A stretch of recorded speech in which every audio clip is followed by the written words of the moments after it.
Hello and welcome to this webinar. My name is Les Jones. I'm the Creative Director at Practice Plan, and this webinar is part of the Expert's Guide to Making the Move from NHS to Private Dentistry, which is very apt because in this particular webinar we're going to be talking about why there's never been a better time to make the move from NHS to private dentistry. And I'm very pleased to say that I'm joined for the next 40 minutes by my colleague Zoe Close, who's the head of sales at Practice Plan. Hi, Zoe. Hi, Les. How are you? Very well, thank you. Very well. Looking forward to this. We'll also be joined a little bit later by Craig Walsh, who is the principal dentist at Buxton Dental Practice and has recently made that transition from NHS.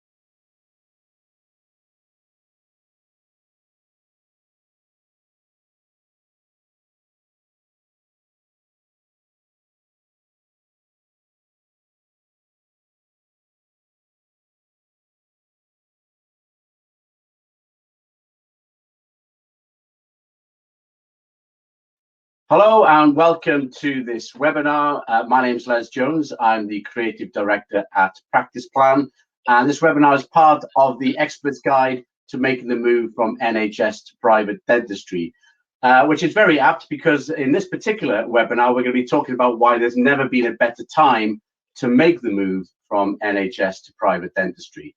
And I'm very pleased to say that I'm joined for the next 40 minutes by my colleague Zoe Close, who's the head of sales at Practice Plan. Hi, Zoe. Hi, Les. How are you? Very well, thank you. Very well. Looking forward to this. We'll also be joined a little bit later by Craig Walsh, who is the principal dentist at Buxton Dental Practice and has recently made that transition from NHS to private dentistry. So he'll be sharing his experiences with us as well a little bit later on. But for the first 20 minutes or so, it's going to be myself and Zoe. Zoe, if it's okay, I'm going to dive straight in. So we know that the pandemic has had a massive effect, not only on NHS practices, but on private practices as well. However, you and I within Practice Plan are now both seeing quite an accelerating flow of dentists who are looking to leave the NHS for private practice. Why do you think that is? It's funny actually, Les, because we keep getting asked, why now is it so busy?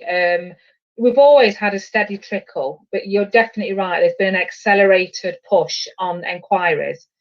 And I hope that's because some of it we've always said, let's start thinking about options, let's start preparing, even if actually you're not ready to make that move. But I think what the last 12 months has taught us is that actually it's been difficult in dentistry, whether NHS or private. But I think with the NHS and all the uncertainty, it's made people sort of have probably a little bit more time to reflect and probably think about those options. They've had different targets.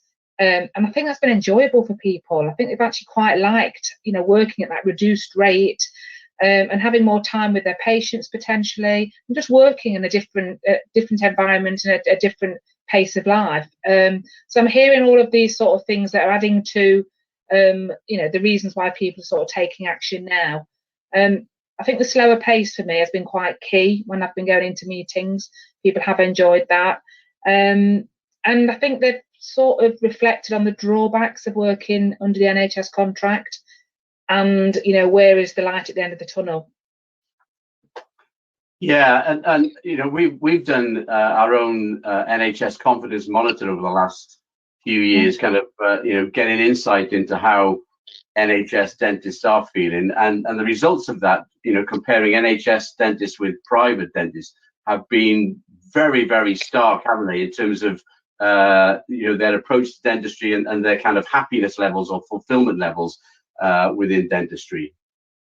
Yeah, I think Les as well. I think staff retention is quite a big sort of issue at the moment. We're hearing a lot of people that have had difficulties over the last 12 months. I mean, not just in NHS practices, in both practices, but predominantly more in NHS practices. And I think it's just the way they've had to work and the things they've had to sort of keep up with and deliver on targets. Where private practices, yes, there is a certain amount of money they need to have coming into the practice to keep the business operating, but they just feel more in control of their own destiny. So staff morale and staff retention in the NHS practices is getting quite difficult at the moment. Do you think there's also a kind of a lack of faith in the government and the NHS as a whole in terms of the NHS contract? Do you think that some of the reasons why NHS dentists, during this period are thinking of making the move to private practice, part of that is based on they can't see that new contract coming anytime soon? Well, I think it's been the most discussed, what's it going to look like, in many, many years now, Les. And I think what this has taught us in the last year, it's almost like, well, there's not really much faith in actually something coming along that's acceptable for both dental practices, dentists, and the patients. I think there's a lot of stuff in the media right now, which is probably giving some weight to the argument. And I think, they've always been often quite critical of the dental profession, whereas now I feel that sort of criticism is going towards actually, the government, so to speak, and the NHS contract and the funding that's available. So again, it doesn't give you much confidence that something new and fantastic is coming around the corner. Yeah. So, I mean, obviously, a lot of NHS dentists have, thought in the past about making the move to private dentistry, but perhaps, the last 15 or 16 months have just given that time and space to actually really think about it and really analyze what their options are. I suppose a lot of them have kind of held back from making that move because they have some concerns about, will it go well and are they better off in the NHS? But I know that, speaking to you on previous webinars, that almost counterintuitively, you feel as though there's a real window of opportunity to make the move right now that's perhaps never been there before. Yeah, I think mindsets are changing. I think the demand for private dentistry right now is greater than what's being provided. I mean, there's a real demand for it. What is different now? I think people are accepting the fact that there is challenges within the NHS and sort of accessing that, and people want to be seen when they want to be seen. So people are sort of demanding, so can they be seen any other way? So I think the mindset of the people, the public, are very forgiving at the moment. They understand that the NHS generally is under a lot of pressure, and dentistry falls into that category and not quite sure where that priority is. So I think practices are sort of taking the opportunity to think, well, actually, patients are asking for it. It's the way I can probably deliver the dentistry I want to deliver. I can provide probably a better access and service. I'm feeling a little bit more control. So I think some of those barriers that was there before have slowly sort of started to erode.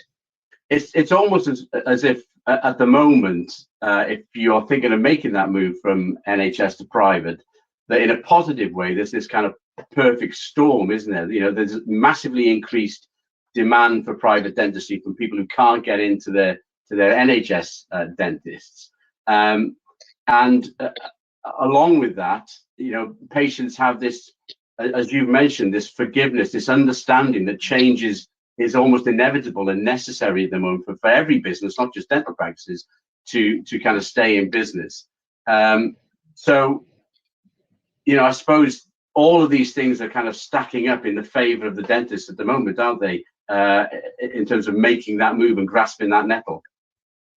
I think that's what the attitude is, Les. It's almost like there seems to be less barriers or opposition to why we wouldn't do it now, because actually, like you just said, everything started to sort of align.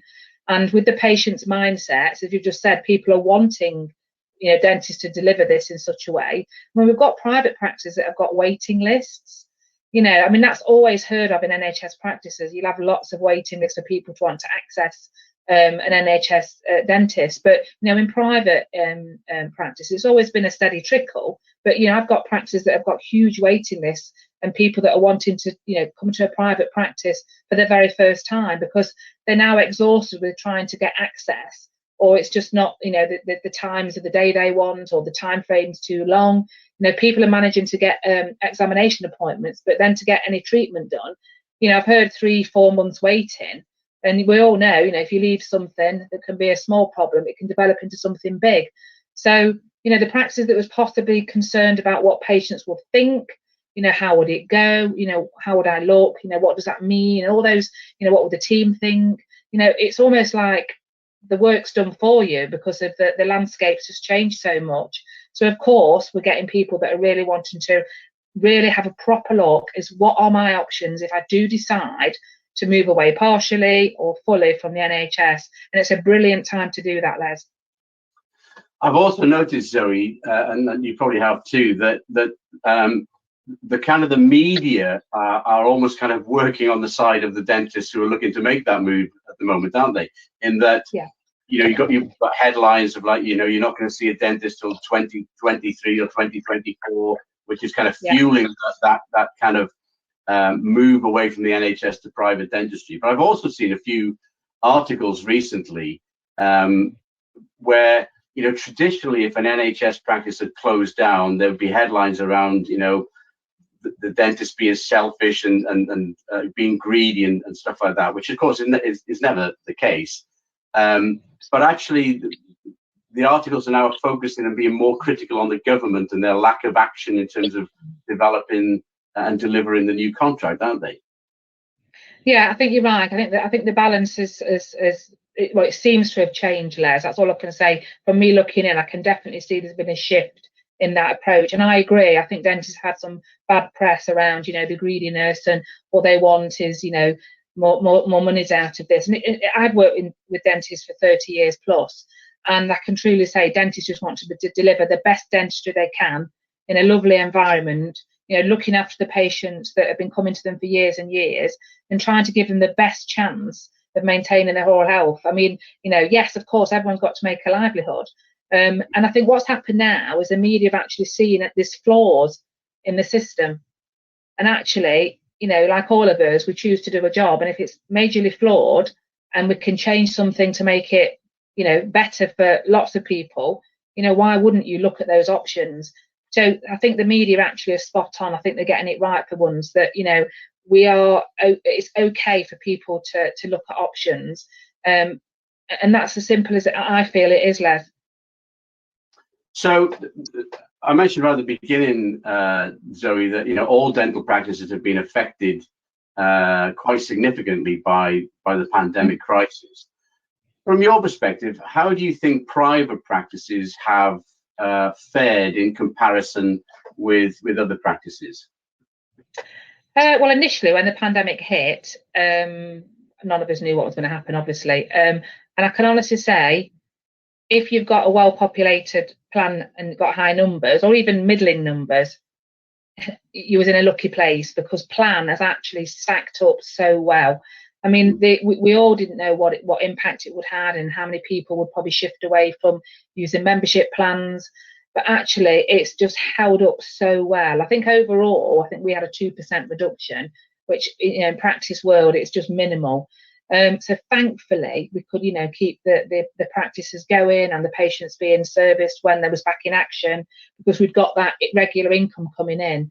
So the private practice that had plan, I think, was best positioned. I mean, it's just common sense, isn't it, that you've got that regular income. So thankfully, even though they had a 3-month period where they couldn't see any patients apart from triage and emergencies,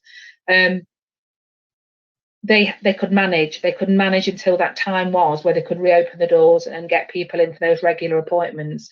And then the practice that was pay as you go, obviously the income stopped, so they probably didn't fare as well. So there was definitely people that was happy and happier. So yeah, I mean you needed to be in a place really where you got a good patient plan base. Hence why we're so busy now, Les. Yeah, I was just going to pick up on that actually, in that, you know, apart from having that steady income throughout the pandemic, if you had that well-populated plan in place, it now seems that the private practices coming out of the lockdowns are really starting to kind of motor, aren't they? You know, not just in terms of people looking to join the practice for their general dentistry, but a massive upturn as well in terms of cosmetic and higher value treatments. It's almost like people have had nothing to spend their money on for the last, you know, 18 months or so, and now are thinking, well, do you know what? This is the time when I'm going to have that treatment that I've been thinking about for a while. So it's a kind of a double whammy, isn't it? More general patients and more you know, higher value treatment patients. Yeah, I've heard people that have, you know, all sort of sat on low numbers with plan that really wanted to drive it forward now. They understand that guaranteed income is what keeps them going in the times of need. But more importantly, patients felt really safe having that plan, just knowing that someone was there when they need them if it was an emergency. But when things reopen, you know, they've got a dentist to go to. It's not going to be a struggle. And I think it's not just, you know, dentists now being proactive in sort of, you know, trying to get more people on plan to maintain their oral health. I think it's patients asking actually, you know, is there something that I can do to join the practice? You know, and membership actually just seems to be what people are liking at the moment. But you're right. I mean, the uptake. I mean, we've all got those friends that have not gone on holiday or not, done so much to the house now. We can't do any more. So people are still wanting, you know, nice smiles. Who wouldn't? And people are invested in themselves. We've all had a rough 12 months. You know, it's still continuing. Why can't we invest in ourselves? So the demand has definitely gone up. I mean, patient finance is, you know, literally having, you know, it's not just a slow incline. It's the ramp's gone completely through the ceiling. So, you know, all of that tells you that, you know, dentistry is really important to people, and there's a massive need. So we've got this kind of perfect storm, as I mentioned earlier on, for those NHS dentists and practices thinking of moving away to and kind of moving towards private practice. You know, so all those things are working in their favor. They got more time at the moment on their hands to really think about it and start to kind of plan it. The patient numbers are kind of, you know, there waiting to be tapped into. So just give us a quick overview then, Zoe, in terms of what the next steps are if someone is thinking about making that move. Yeah, I mean, I say this all the time, and I'm starting to bore myself, but you can never plan too much. You know, only, I mean, if you say first steps, Les, even if you've got in the back of your mind that actually I should be looking at options, whether it's a partial conversion or a full conversion, there's no harm in having a look. It costs nothing but a little bit of time. I mean, we've got a practice that we're converting as a full conversion. The mailing goes out at the end of June, and we actually did the initial, you know, sort of fact finding, number crunching 18 months ago, and we're now ready to launch. Okay, even now it's probably escalated slightly because of the current situation, but that's how we work at Practice Plan. I don't mind speaking to somebody, you know, none of us do now, but probably do nothing for a year or two. That's absolutely fine.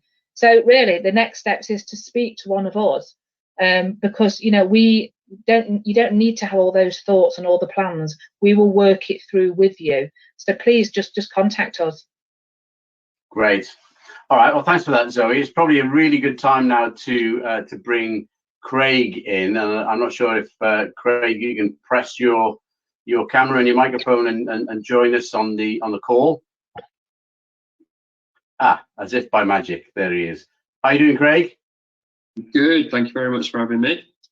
It's great to have you along. Thanks very much. We were chatting for 5 minutes, weren't we, before we started the webinar, and you were saying what a busy day you've already had today. So which kind of backs up some of the things that Zoe and I were just talking about. Yeah, I'm sorry to all you, obviously, viewers on this one if I look absolutely shattered. Lights have turned on. I'm really falling asleep, to be honest. But everything you've said, Zoe, it just rings so true. And you'll hear it through every associate and every principal and every practice. We are busier than ever, and it's brilliant. Luckily, I'm busier than ever doing the treatments that I've always wanted to do and the treatments that I've been trained to do to the best of my ability. And that's the nice thing. You're coming back to work now post lockdown, and it's Buxton Dental 2.0. Yeah. I should also say for the people watching that not only have you had a full-on day, in surgery, but you've also become a father in the last month or so you're not getting much sleep at the same time.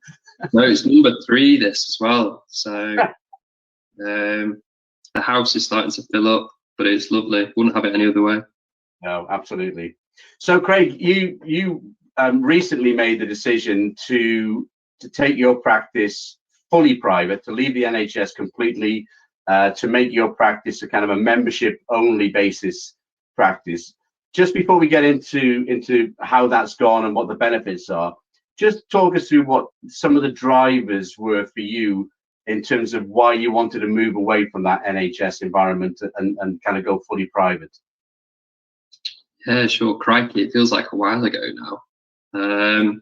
I've actually made a few notes to try and sort of keep on point with this. And I think the main thing was, as coming into dentistry as a new graduate from FD, you adopt an NHS position more often than not. You learn how the NHS works very quickly, and you start to see the good bits and the bad bits. And for me, I just wasn't in a position where I could present my best self, I think. And I was very fortunate. The principal I was working for started giving me his private list. So I was treating private patients. I had much more time. I had a much bigger armory of equipment. I was able to do those treatments and push myself, push my ability, go on much more advanced courses. Then realised I got a taste for the business side of things, and then went looking for a practice. And then this practice came with a smallish NHS contract and a medium plan, and maybe 50% was private pay as you go. So after working each, I was very lucky that I could see NHS, plan and private, and work out exactly the blend of type of dentistry that I enjoyed. And then worked with practice plan, and we tailored the perfect mix. So there's still elements, there's still patients now that we had that were NHS that I'll still see, and they'll come in and it'll be a long-standing treatment plan. We'll still honour the treatment plan because of everything that's gone on. We'll still see the kids. If the patient's parents are on plan, there's no charge to the kids. We didn't want to do anything that put the community at detriment, but at the same time, we needed to make sure that work-life balance for me and the team only got better and never stayed the same. And it's just gone from strength to strength. I must admit, I'm absolutely shattered, but it's worth it. So what specifically was it that you weren't enjoying from the NHS perspective? The speed, I think, was one of the key things, that how fast you had to turn things round between patients sometimes got a little bit too much. The days became blurred. Before you were knowing it, you sat down doing a treatment plan and talking to a patient, trying to get your notes done as quickly as possible, keeping an eye on the time, thinking about a treatment plan, but then you only had a certain amount of time to think about that one before you on to the next patient. It was very limiting. So I didn't like that. I didn't like the fact I could talk to the patients for as long as I wanted, which in actual fact is everything that we're trained to. We're oral health professionals at the end of the day. We're taught a shed load of information about how to look after your head and neck, but especially your mouth, lips, teeth, gums, the lot. And unfortunately, you are very quickly just sort of on the treadmill of charting teeth, checking BPEs, recording notes, template, bum, and it just didn't become enjoyable anymore. And so I just decided enough's enough. So you've been on the journey of kind of, as you say, kind of getting that perfect blend from your perspective for your dentistry. Just talk us through the journey so far and how it's been, and what's happened in practice as you've been kind of making that move. Yeah, so we worked with practice plan. We decided what sort of plan we wanted, what I wanted for the patients, go for a very preventative approach. I didn't want any capitation. I didn't want the traditional DEM plan model where it was a case of you pay X and come what may, you're covered. That just wasn't for me. So now our patients pay enough to cover the costs of their examination and their hygiene appointment, their emergency assistance, and they get a percentage discount off all their treatment. They love it. We've made sure that we've set it at a price that works well for the business, so we're making the profit that we wish, but also the patients are getting the chairside time with both myself and the hygiene therapists for as long as they want, really. And it's been nice because we did a transition that was actually very quick. We had different options presented, that we could do it patient by patient, or we could do it gradually over a matter of months or years, like 18 months, as you were saying, Zoe, previously. Like, you can take as long as you want with this. Because I think the longer you've been in your existing world, the more comfortable you are knowing what you know, and you definitely don't know what you don't know. And so you have to make sure that when you take that leap, almost of faith, that your hand's being held with a trusted partner, and you're doing it from a position of stability, confidence. I'm fortunate, I'm young enough that if I make a mistake, I can try again. So I just went full whole hog. I just did a blanket list where we just contacted all the patients and just said, this is how it is, this is what's happened, this is the type of practice that I would like to provide for you, this is the kind of care that me and my team are trained in. Please join us. And the uptake was amazing, like more so than we can handle. Like, we're taking 1 or 2 new patients on every day. I'm struggling to recruit like dentists that we want of a certain caliber to join the team. Nurses, God knows where all the nurses have gone. Like, if you're a nurse watching this and you fancy a job, please give me a call. If you're a therapist looking for a job, call me. If you're a dentist that's looking for a job, please call me. We just, as soon as you make that transition, new frontiers, the world just opens, and it means that I can focus on exactly the type of dentistry that I love. I think you've just given us Practice Plan a new potential kind of business opening here as you know, HR and personnel recruitment specialists. You know, perhaps that's something we should think about, Zoe. Yeah, absolutely. So, I mean, you just mentioned your team there, Craig. How did the move go down with the team? Yeah, amazing. They would, like, the 2 associates that I worked alongside that have since retired, they were fully private ed anyway, so I was handling the NHS list. So it was easy. They were just like, yeah, do your thing. But the girls, the support team, they love it. They love the fact that they still get to see those lovely patients that they've got to know over many, many years. They've still kept that relationship with the patients. And then those patients that we felt, actually, we're probably priced higher than you can afford, and we thought we were going to lose, they find a way to pay for your service. If they really want to come and see you, and they back up with action all those lovely things that they say to you to make you feel very good about yourself in surgery, they will find that 25 quid a month, whatever it is, to come in and see you. They just will. So no regrets on that. And if you have got a few patients that you didn't get on with and the compatibility just wasn't there, it's a really nice point where you sort of say, right, draw a line in the sand here. They're the type of patients that I love looking after, and some of those patients that you're not so keen on looking after often find another practice at this stage. Yeah, so it's good. So for the benefit of NHS dentists watching the webinar who are thinking of making this move, Craig, I'd be interested to get your take on and your viewpoint on the support that you got from Practice Plan, the kind of, you know, how that support manifested itself and how it helped you make the transition.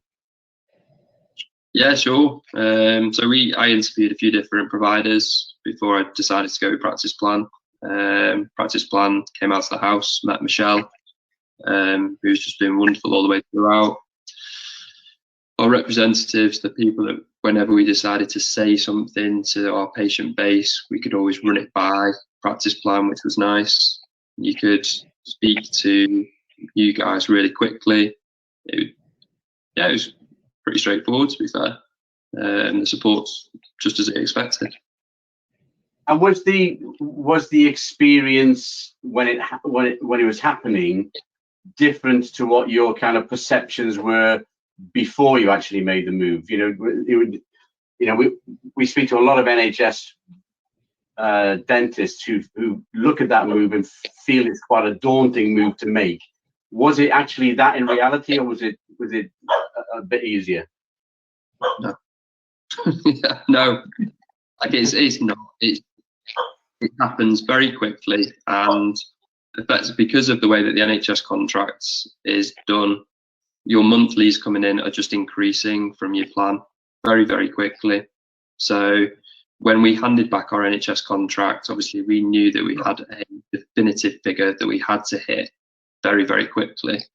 That is hit almost instantaneously. If you feel that you're a good practitioner and you've got a good team and you genuinely care for your patients and providing that service, you have nothing to worry about, because it all comes down to the customer service. It's the journey from the patient entering the door to sitting in the chair. Most of the decisions for that patient have already been made.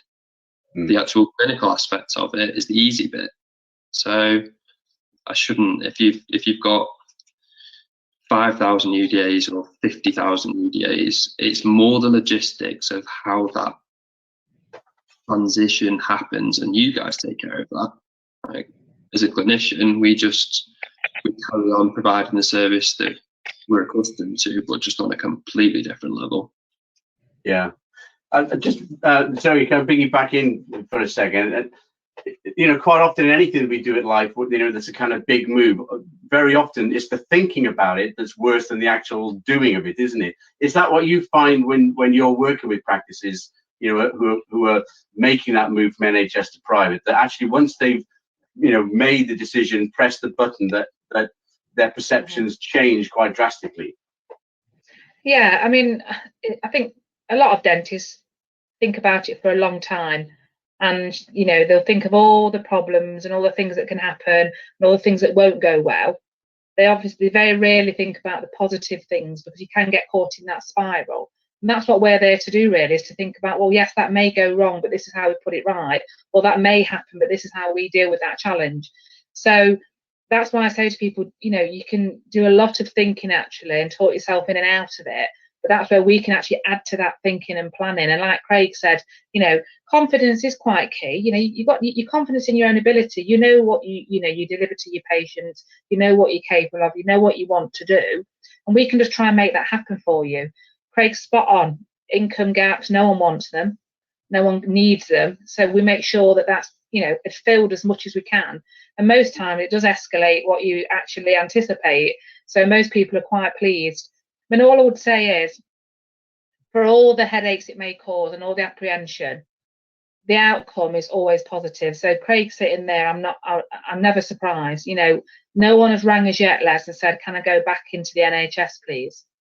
So I think the decision is normally a good one. Sometimes it can take a bit more of a game and a plan to get there. But overall, most people, well, I don't know anybody, I'm sure the plan providers might prove a bit different, but in my experience, no one ever regrets that decision. And if it gets a bit bumpy and, you get nervous, and we get different sorts of dentists and associates or team people that need a little more level of support, that's what we're here for. We love to do transitions into the private sector. It's the best thing we can give back, to give you guys the opportunity to do what you want to do. So it's just lovely, Craig, that sort of so positive, even though slightly shattered at the moment.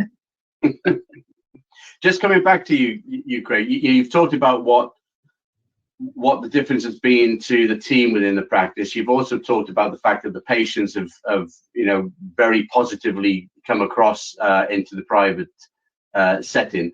What difference has the move made to you personally?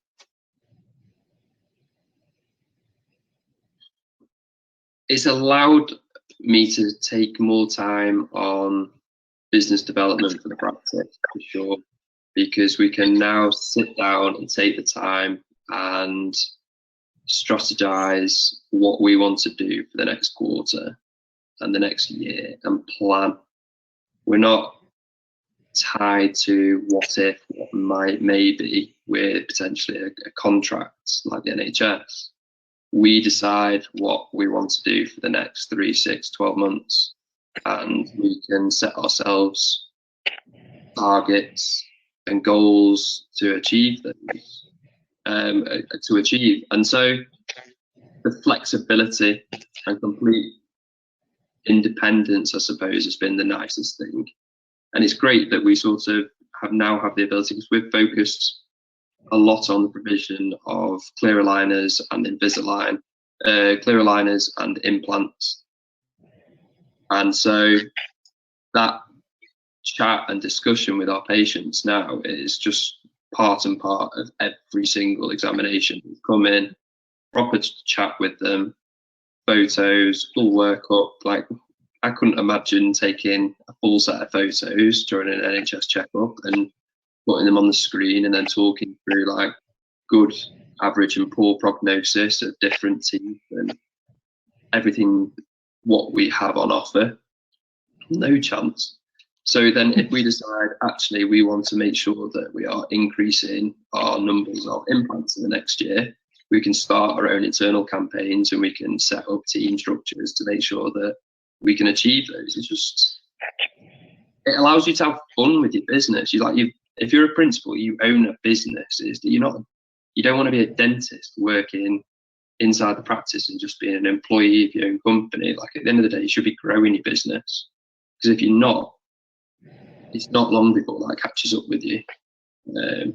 And I've seen it, because I had that with the NHS. I was like, hang on a minute, we've kind of hit a growth ceiling here. I can't really go any bigger. So by getting rid of that, saying goodbye to 6 figures straight away, it can be daunting. It can be like, oh my God, what am I doing? Like, if this goes wrong, then that's the business to the wall. Not like Zoe's just said, you've got that many years of experience backing you up. These 6 figures are going to become 7 figures within a couple of years. It's just, it gives you that flexibility to really spend that time with your patients. And when you get to spend that time with your patients, the whole conversation just lights up. You're not just dreary old examination checking this, that and the other. So I think not only has it re-energized me as a clinician, albeit I've only been doing this a few years, it's re-energized the team and the core morale of the business. And we're now able to bring other partners into that business and join the journey to just keep growing.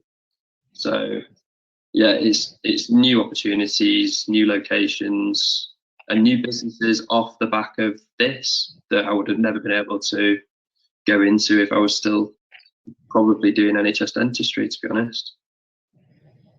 So it's great to hear you talking there about actually having fun, doing dentistry, running a business, which is, and I think you're absolutely right. If it's your business and you've invested so much time into it, why shouldn't you have fun? That's what it's all about, isn't it?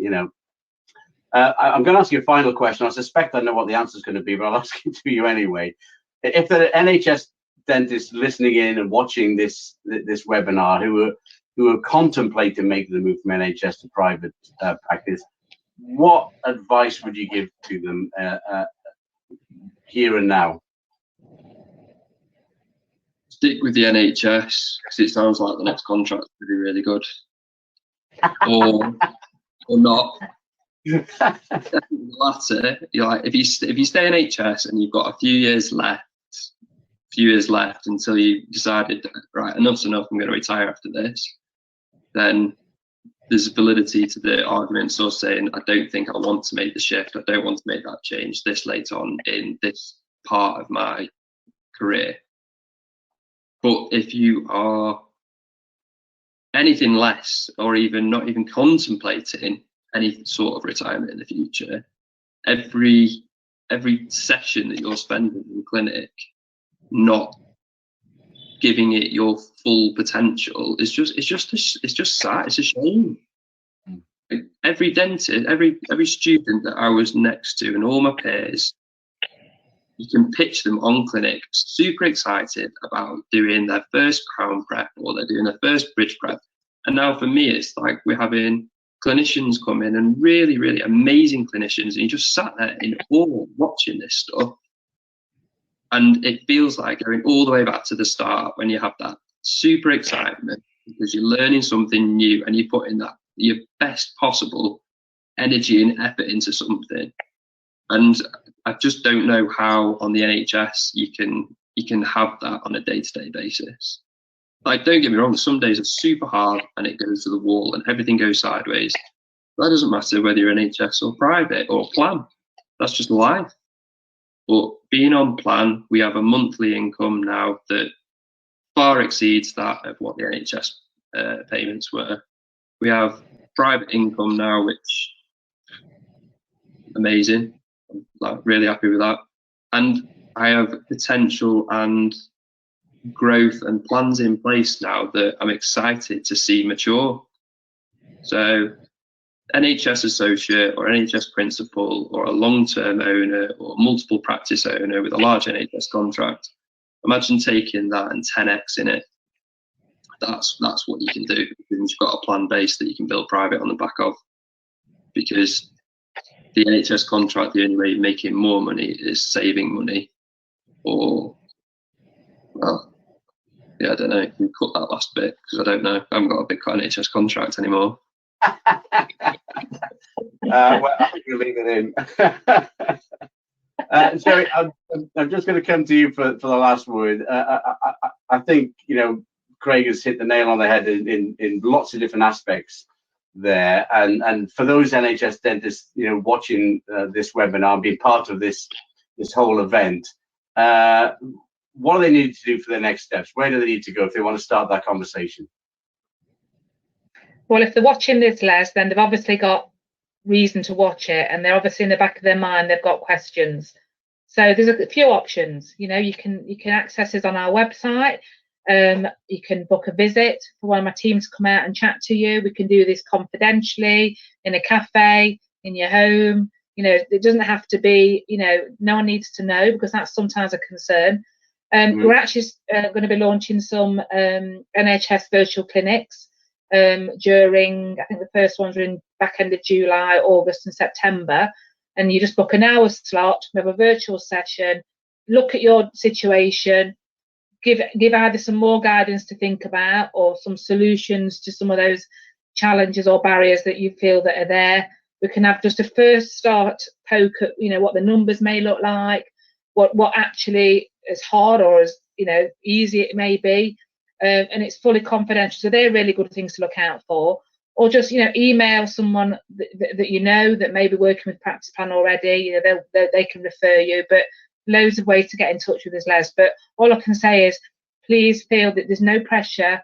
You know, we walk away from people that are not ready to do this. We would never encourage you to do it if it wasn't right for you. But please, if you're sitting there wondering, please get in touch with us. Fantastic. Thanks very much, Zoe. I think we're going to draw it to a close there. Thanks, Zoe, for sharing all your expertise and your knowledge. Particular thank you to you, Craig, for joining us on this webinar. I hope you start to get a little bit more sleep in the coming weeks. But you know, your insight and your experience of going through that transition, I'm sure, has been invaluable to people watching this particular webinar. If you have been watching it, thank you very much for joining us. Enjoy the rest of the event. There's lots more I'm sure you can pick up throughout the event. But for now, we're going to say goodbye, and we'll catch you next time. Thank you. Thanks.